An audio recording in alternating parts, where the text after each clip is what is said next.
എന്ത് പറ്റിയോടോ ഇങ്ങനെ നിൽക്കുന്നേ? നമുക്ക് അകത്തേക്ക് പോയാലോ? ഏയ് ഒന്നുമില്ല, വാ നമുക്ക് അകത്തേക്ക് പോകാം.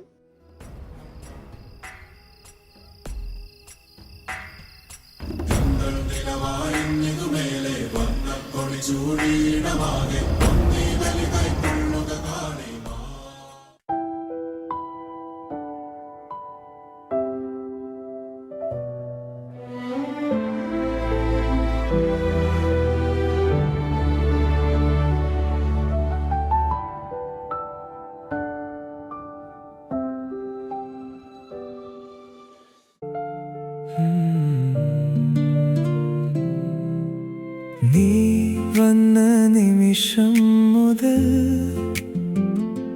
മാറി എൻ്റെ. അല്ല, അന്നമ്മോള് വന്നു. അല്ല, ഇതാരാ? അത് അമ്മ, ഇതും സാറയുടെ ഫ്രണ്ടാ. ഞാൻ അവർക്ക് പോയി സാറയുടെ റൂം കാണിച്ചു കൊടുത്തിട്ട് വരാവേ.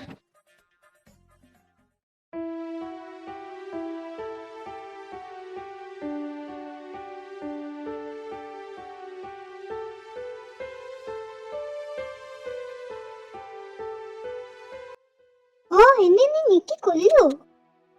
Thank you, thank you very much. നീ എനിക്ക് വേണ്ടി ഇത്ര റിസ്ക് എടുത്ത് ഇങ്ങോട്ട് വന്നില്ലേ? ആർക്ക് വേണ്ടി? നിനക്ക് വേണ്ടിയോ? പിന്നെ ഞാൻ എൻ്റെ ഏട്ടന് വേണ്ടി വന്നതാ. അപ്പൊ പിന്നെ പ്ലാൻ എങ്ങനെയാ? പ്ലാൻ ഞാൻ നേരത്തെ പറഞ്ഞതുപോലെ എല്ലാരും ഉറങ്ങി കഴിയുമ്പോൾ ഞാൻ അവള് ഈ വീട്ടിൽ നിന്ന് ചാടുന്നു. പിന്നെ നീ അത്ര ഞങ്ങളുടെ കൂടെ നിൽക്കണ്ട. ആർക്കെങ്കിലും എന്തെങ്കിലും ഡൗട്ട് ആയാൽ ഈ പ്ലാൻ ഒക്കെ പൊളിയും.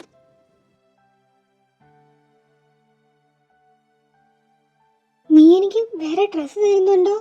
ഈ ഡ്രസ്സ് ഇട്ടുകൊണ്ട് നമ്മൾ ഈ മതിൽ ചാടാൻ പോകുന്നെങ്കിൽ എന്തായാലും പിടിക്കപ്പെടും. എന്താ, ഈ ഡ്രസ്സ് എടുത്തോ. ഓ, താങ്ക് യു. ഞാൻ പോയി അന്നമ്മയുടെ റൂമിൽ പോയി ഡ്രസ്സ് ചേഞ്ച് ചെയ്തിട്ട് വരാം. നീ ഇവിടെ ഫ്രഷ് ആകാൻ പോവല്ലേ?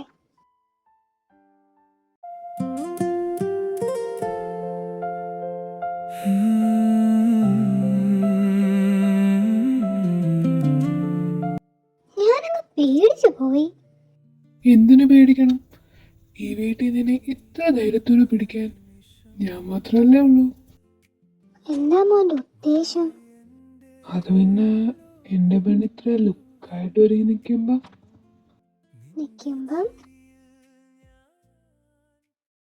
മാങ്ങാത്തോലി പോരാത്തുമ്പോ തന്നെ ഒന്ന് വാഴ കിട്ടണം. റൊമാൻസും വേണ്ട, ഉമ്മയും വേണ്ട, ഒരു തേങ്ങയും വേണ്ടേ.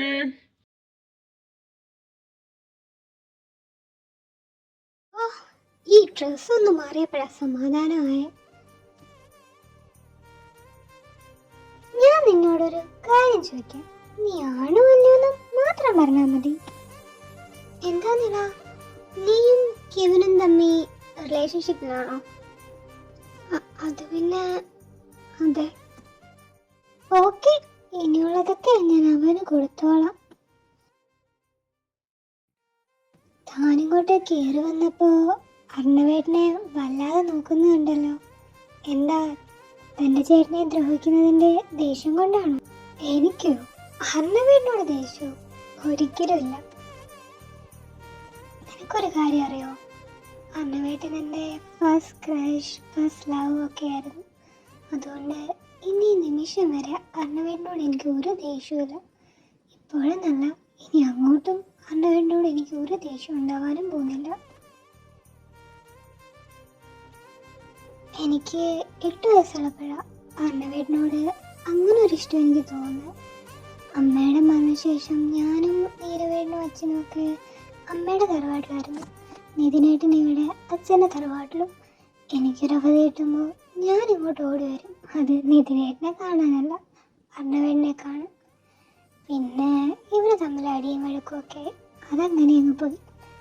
ആൾക്ക് എന്നെക്കാട്ടി ഒരു കുറച്ച് വയസ്സ് കുറവായിരുന്നെങ്കിൽ ഉറപ്പായിട്ടും ആളെ ഞാൻ വളച്ചു കിട്ടിയാണ്.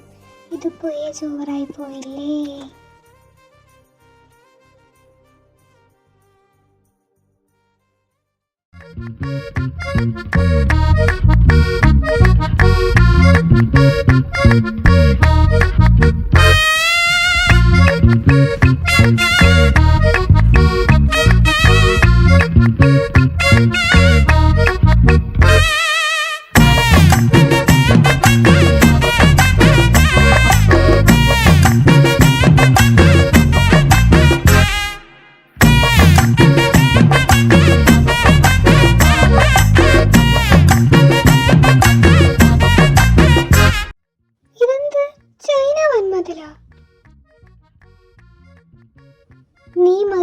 ഓരോന്ന് നിന്റെ അപ്പനും ചേട്ടനും നല്ലതുപോലെ അറിയാം.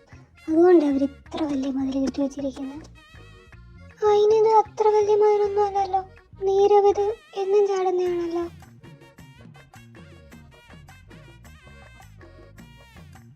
കുടുംബത്തിന്റെ പേര് കളയാനായിട്ട് നീ നോക്കൊണ്ടിരിക്കാതെ വാ, ഈ മതിൽ ചാടാൻ നോക്ക് ആരെങ്കിലും എണീക്കുന്നതിന് മുമ്പ്.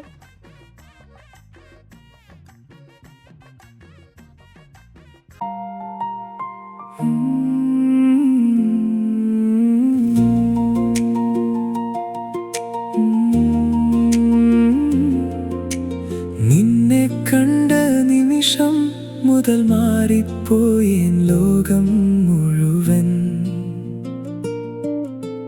കണ്ണിൽ വീണൊരു ചെറുനിലാവായി നീ. മതി മതി, ഇനി റൊമാൻസ് ഒക്കെ കല്യാണം കഴിഞ്ഞിട്ടാവാം. ആരെങ്കിലും എണീക്കുന്നതിന് മുമ്പ് നിങ്ങൾ പോകാൻ നോക്ക്.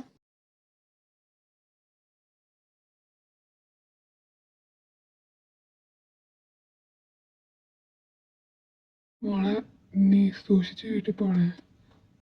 ഞാൻ പൊക്കോളാട്ടാ, നിങ്ങൾ ചെയ്ത് വെറുതെ നിന്ന് സമയം കളയണ്ട.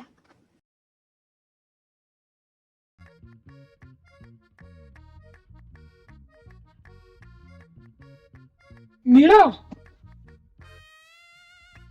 എടാ എന്താണ് നീ എന്തിനാ കൊച്ചിനെ കിടന്ന് വിളിക്കുന്നത്?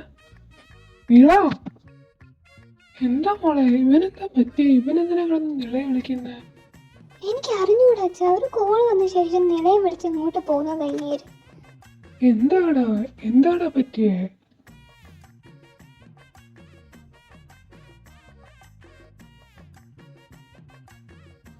ആ വന്നല്ലോ അച്ഛൻ്റെ പുന്നാര മോള്.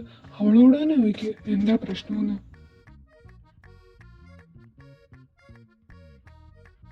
അവള് പറയില്ല. അല്ല, ഇന്നലെ ഏതോ ഫ്രണ്ടിന്റെ റിസപ്ഷൻ ഉണ്ടെന്ന് പറഞ്ഞ് പോയതല്ലേ? ഇന്നലെ റിസപ്ഷൻ ആവുമ്പോ ഇന്ന് കല്യാണമല്ലേ? എന്താ പോണില്ലേ?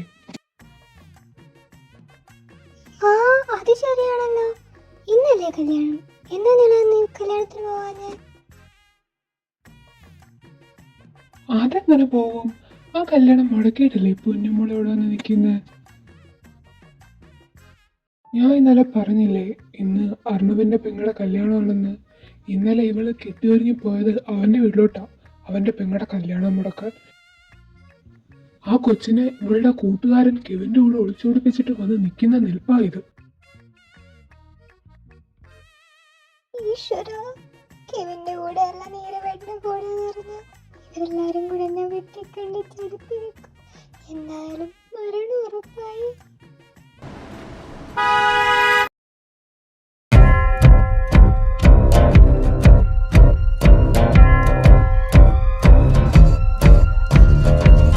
ഇറക്കി വിടറ എന്റെ പെങ്ങളെ. നിനക്ക് എന്താണ് എന്റെ കുടുംബത്തിനോട് ഇത്ര ദേഷ്യം? ആദ്യം എന്റെ മോൻ കെട്ടായിരുന്ന പെണ്ണിനെ അടിച്ചോണ്ട് ഇപ്പൊ എന്റെ മോളെ. എടാ ഞാൻ സത്യം പറയുന്നത്, നിന്റെ പെങ്ങൾ ഇവിടെ ഇല്ല. ഓക്കെ, എന്റെ പെങ്ങൾ ഇവിടെ ഇല്ല, പക്ഷെ എവിടെ ഉണ്ടെന്ന് നിന്റെ പെങ്ങൾക്കറിയാം. അവളോട് പറയാൻ പറ. നിനക്കറിയാമെങ്കിൽ നീ അങ്ങ് പറ. പിന്നെ ഇത്ര കഷ്ടപ്പെട്ട് പ്ലാനിട്ട് അവളെ ആ വീട്ടിൽ നിന്ന് ഇറക്കിയത് ഇങ്ങേർക്ക് പറഞ്ഞു കൊടുക്കാനല്ലേ? ഞാൻ പറയൂല.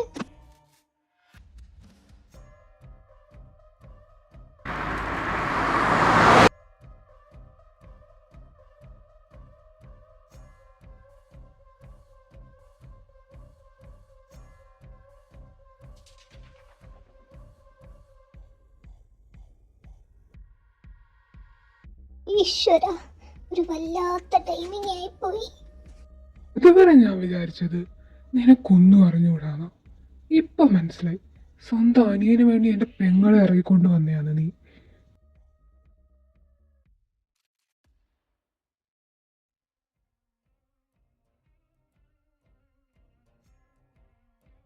ആടി ഇവിടെ.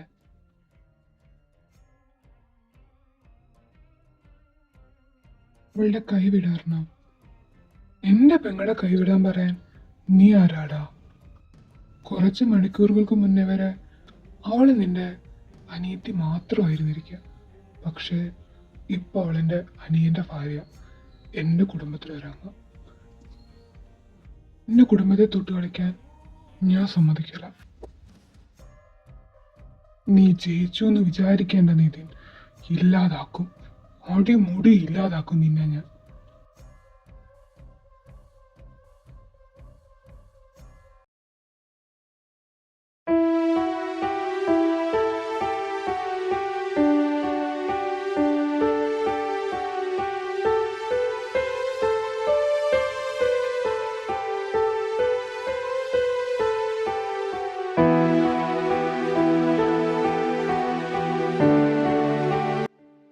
ഞാൻ നിങ്ങളോട് ഒരു ഏട്ടനെ പോലാണോ പെരുമാറിയത്? ഒരു ബെസ്റ്റ് ഫ്രണ്ടിനെ പോലല്ലേ എല്ലാം ഷെയർ ചെയ്യാൻ പറ്റുന്നത്? അപ്പം നിങ്ങളുടെ ലൈഫിലൊരു ഡിസിഷൻ എടുക്കുമ്പോൾ എന്നോട് എന്തുകൊണ്ടാണ് പറയാതിരുന്നത്? സോറി ഏട്ടാ, നീരവേട്ടൻ പറയാതെ പറഞ്ഞതാ. ഞാൻ സമ്മതിക്കാഞ്ഞ്. നിങ്ങൾക്ക് ഞാനും അറിഞ്ഞപ്പോൾ എങ്ങനെയായിരുന്നു എന്ന് അറിയില്ല. അതാ കോളേജിൽ എല്ലാവർക്കും അസൂയായിരുന്നു ഞങ്ങളുടെ ഫ്രണ്ട്ഷിപ്പ് കണ്ടിട്ട്. അങ്ങനെ ഇരിക്കുമ്പോഴാണ് നിലയുടെ ബർത്ത്ഡേ സെലിബ്രേറ്റ് ചെയ്യാൻ ഞാൻ നാട്ടിലേക്ക് പോകുന്നത്. അവിടെ വെച്ചാൽ ഞാൻ പ്രിയയെ കാണുന്നത്. ഞങ്ങൾ പെട്ടെന്ന് ഫ്രണ്ട്സായി. പക്ഷേ ഞങ്ങളുടെ ഇടയിൽ ഫ്രണ്ട്ഷിപ്പ് അല്ല, ഒരു ലവ് ആണെന്ന് മനസ്സിലാക്കാൻ ഞങ്ങൾ ഒരുപാട് വൈകിപ്പോയി. എനിക്കിങ്ങനൊരു ഫ്രണ്ടുള്ള കാര്യം അർണവിനും അറിയായിരുന്നു. 1.5 വർഷത്തിന് ശേഷം ഞാനും പ്രിയയും അങ്ങോട്ടും ഇങ്ങോട്ടും ഇഷ്ടം പറയുന്നത്. അത് കഴിഞ്ഞ് തിരിച്ച് ഇങ്ങോട്ട് വരുമ്പോൾ അർണവനോടെല്ലാം പറയണമെന്ന് പറഞ്ഞാണ് വന്നത്. പക്ഷേ എക്സാംസിൻ്റെ ഇടയ്ക്ക് ഒന്നും നടന്നില്ല. എക്സാം കഴിഞ്ഞപ്പോൾ മുത്തശ്ശിയുടെ മരണം. ചടങ്ങുകളൊക്കെ കഴിഞ്ഞ് ഞാൻ തിരിച്ച് ഇങ്ങോട്ട് വന്നപ്പോൾ അർണവിൻ്റെ കല്യാണമായിരുന്നു. അന്നവൻ എനിക്ക് ഭയങ്കര സന്തോഷത്തോടാണ് അവൻ്റെ പെണ്ണിനെ കാണിച്ചു തന്നത്. എനിക്ക് എന്ത് ചെയ്യണമെന്ന് അറിയില്ലായിരുന്നു. അവൻ്റെ പെണ്ണ് ഞാൻ സ്നേഹിക്കുന്ന എൻ്റെ പ്രിയായിരുന്നു. ഒരു വല്ലാത്ത അവസ്ഥയായിരുന്നു. ഒരു സൈഡിൽ ബെസ്റ്റ് ഫ്രണ്ട്, മറ്റേ സൈഡിൽ സ്നേഹിക്കുന്ന പെണ്ണ്. പക്ഷേ ഫ്രണ്ട്ഷിപ്പ് അത് പോവാൻ എനിക്ക് താല്പര്യമില്ലായിരുന്നു. അതുകൊണ്ട് ഞാൻ സാക്രിഫൈസ് ചെയ്യാൻ തീരുമാനിച്ചു. എന്നാൽ പ്രിയ ഞാനില്ലെങ്കിൽ അവൾ മരിച്ചു കളയുമെന്ന് പറഞ്ഞു. അങ്ങനെ ഞാൻ അങ്ങനൊരു ഡിസിഷൻ എടുത്തു. അർണവനോട് എല്ലാം പറയണമെന്നുണ്ടായിരുന്നു, പക്ഷെ പേടിയായിരുന്നു. ഇന്ന് അതേ തെറ്റാ നിങ്ങൾ ചെയ്തിരിക്കുന്നത്. അവൻ എത്ര വേദനിക്കുന്നുണ്ടെന്ന് നിങ്ങൾക്കറിയോ?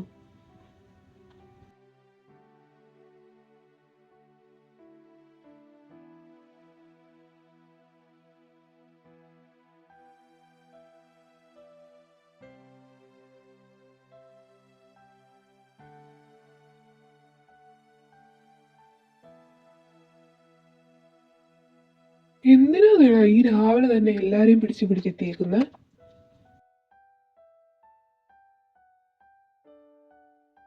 നില, നീ കാര്യം പറയേ.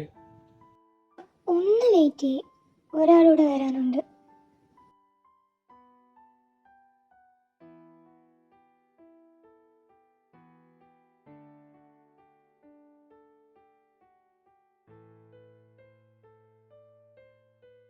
ഇത് അർണവന്റെ അനിയല്ലേ?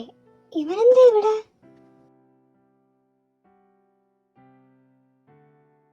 ഞാനും നിലയും കഴിഞ്ഞ 2.5 വർഷമായിട്ട് ഇഷ്ടത്തില.